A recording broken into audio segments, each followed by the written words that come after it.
Peter Billingsley, actor, filmmaker, producer. You can bail if you want to, Peter, but it's great to have you back. A Christmas Story Christmas currently streaming on HBO Max. And Peter is a producer, co-writer, actor in the movie, and the top movie on the platform since premiering on November 17th. You're in two of the biggest Christmas movies of all time. Two of the most famous ones, Christmas Story and then Elf. Yeah. What questions do you get asked more about Christmas Story or Elf? Definitely Christmas Story. The interesting thing on Elf, Favreau asked me to come in and do a little part in it, and I didn't take credit. I just said, let me not take credit in the role.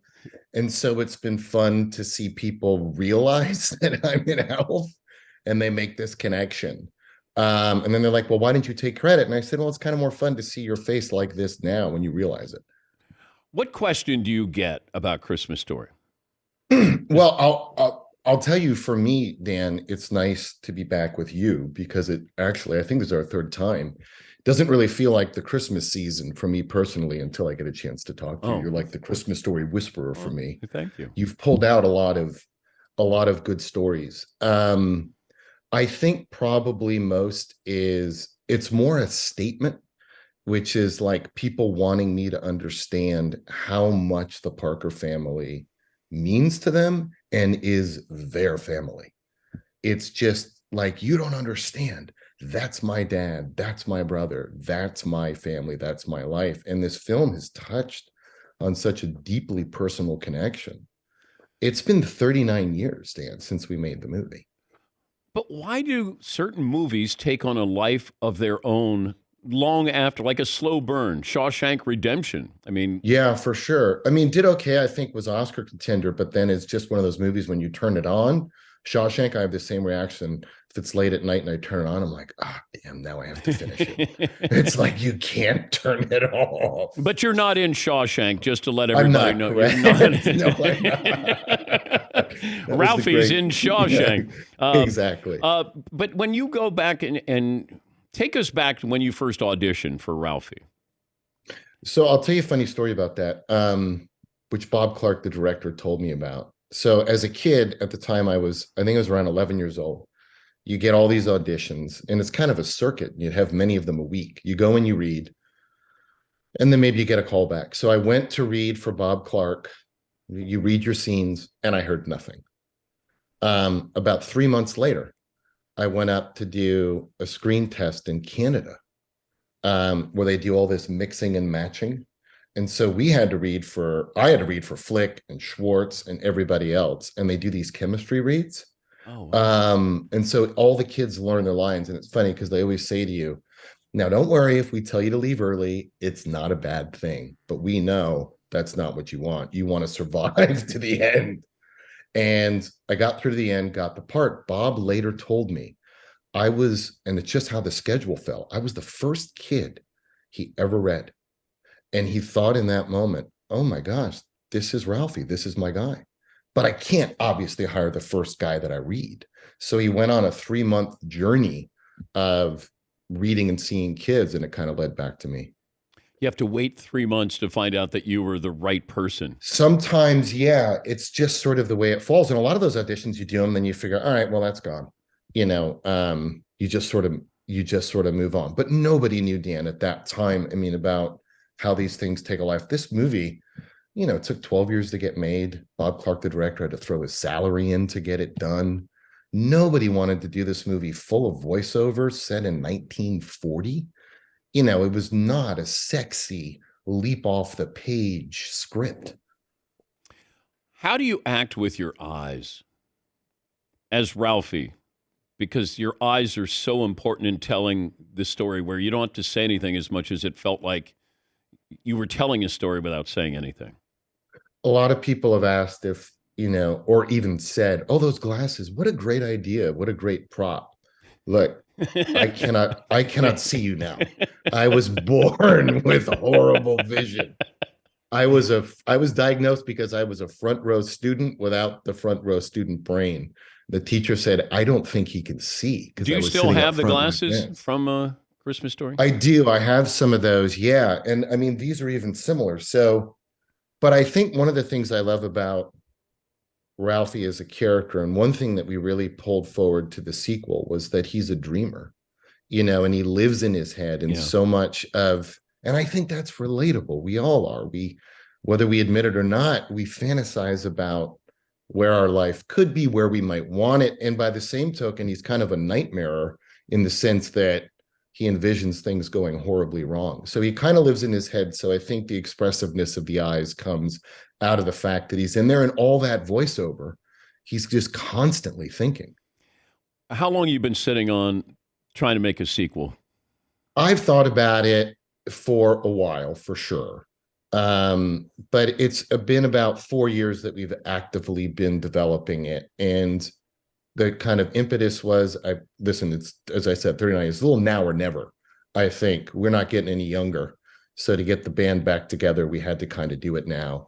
And it started with Nick Shank, who's written a lot of movies for Clint Eastwood, is a friend. And we started kind of breaking the story, and Nick has such a great tone. And we wanted to start with that grittiness of the world and the tone. But you're reconnecting with your childhood friends.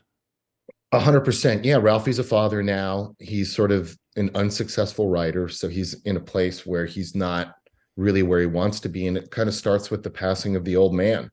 And he's forced to go back home and try to put on a Christmas like he had growing up in the face of all that. So he reconnects. He moves through town. It takes place in 1973.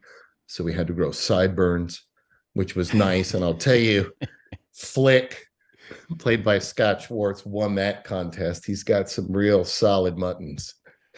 But, you try to do that. And I don't know if you try to distance yourself from Ralphie as you were growing up. Not really. I mean, I've had the good fortune of being able to do a lot of other things and kind of have another career behind the scenes. A lot of people run from that. I think you and I have talked about this. You'll have kind of somebody that has a wildly iconic role, and they'll just say, "Oh, I don't ever talk about that. We can talk about anything else, but not that." It's like, well, we kind of want to talk about that just for a moment, at least. But I didn't have that. Plus, as I said, all the approach of fans to me with this movie, it's pure joy, Dan. I mean, people, like, if you don't like receiving that, you're in the wrong business. The original, you're in Indiana, but you shoot it in Ohio? That's right. Yes, we shot in Cleveland and Canada both. We shot the exterior in Cleveland, and then the interiors were in the studio in Canada. This one, we shot in Bulgaria, which I know, like, why? Well, of course you did. Yeah. I mean, where else would we go? Christmas in Bulgaria. It's got a Nothing nice ring to it. says the Midwest like Bulgaria. But actually, interestingly, looked like it when it is sort of the leaves are off the trees and the snow's on the ground. But it actually allowed us, we built 11 houses. So we built the Parker house, the Bumpus house next door, and then 11 houses on what's the old Cleveland Street in the movie. So it really feels like you're transformed back into the world. And that was sort of another reason of why do this movie. We had to have the resources to be able to do it right. I describe it as we had to play offense. We wanted it to be great, but you got to play defense. You got to protect, obviously, against something that's become borderline sacred now in the first movie. And so we had the right resources, also got to produce with Vince Vaughn, my good buddy, which was great. And we had just really a great team. And so the wait was worth it, and we're really, really happy with how the movie turned out. He's Peter Billingsley, actor, filmmaker, producer. Christmas Story, Christmas, currently streaming on HBO Max. When did that lamp become in vogue that people had to have that? Were you involved at all with that? No, that was sort of Gene Shepard, who wrote all the source material and was a radio host for WOR, is where he started and did the narration in the movie. It was his brainchild. I mean, what a wildly creative concept. And what I love about it is it's like the old man doesn't care what it is. He just wants something. And he's going to make it a win. It didn't matter what was in that box. At first he goes, it's a statue. He could care less. And then it's like, oh no, it's a lamp, even better. And that thing, people started replicating them. And, now they're everywhere. I see them. You drive around, you see them in people's front room window. Even Fragile. I mean, that's my favorite line of the movie. He was such a brilliant comedian Yeah. playing the straight role, but Darren was so funny. So funny, but also so dramatic, so intense. I mean, you look at that dad, right? That feels like a dad. He feels like he's an inch away from just snapping or breaking into violence. It's cold. You can tell his work sucks, whatever he does. He's filling up antifreeze, changing bald tires. I mean, but with all that, you also never doubt the love in the home. You know what I mean? Like it's just there, that kind of loyalty and love. And so that's what I think makes it feel very real. I'm starting a podcast, and so and I'm breaking down Christmas movies. You've inspired me, Dan. I think all of our Christmas story conversations have given me the confidence to make the leap. And we were breaking down Christmas Story as actually one of the movies. How much ad-libbing took place in the original? No, very, very little. So little, in fact, that even the swearing that I did when I'm beating up Scott Farkas was scripted on note cards by Gene Shepard. What do you mean note cards? Like little note cards like this. Yeah. So he longhand wrote on the front and back, and I think it was 3 note cards, and I was given them a couple weeks before and said, commit these to memory. Okay. And I had to memorize them. And it was gibberish, but when you're filming, you have multiple angles, so they wanted it to be consistent when we covered it. So I mean, even it wasn't just like, just kind of mumble something and be angry and start screaming. It was, no, you need to say this. It was like a very precise script. They'd been working on it for 12 years. So by the time we went, the level of preparation was unlike anything I'd ever seen. I know at that time, so you're 11 or 12 and you're getting into dangerous territory of now kids can make fun of you or you're at an awkward time. Yeah. I didn't know if school was tough. You're wearing the bunny outfit and, there's a lot of things that they either embrace you because you're a star or they make fun of you. What was school like for you? Some people embrace you. A lot of them make fun of you, but I was a homeschool kid because you're traveling so much. Oh, okay. So I tried to, I unceremoniously got left back in the 8th grade, partly because of my grades, but mostly because I just wasn't there. So I took my GED when I was, I think, 15, and then was a high school graduate at that point.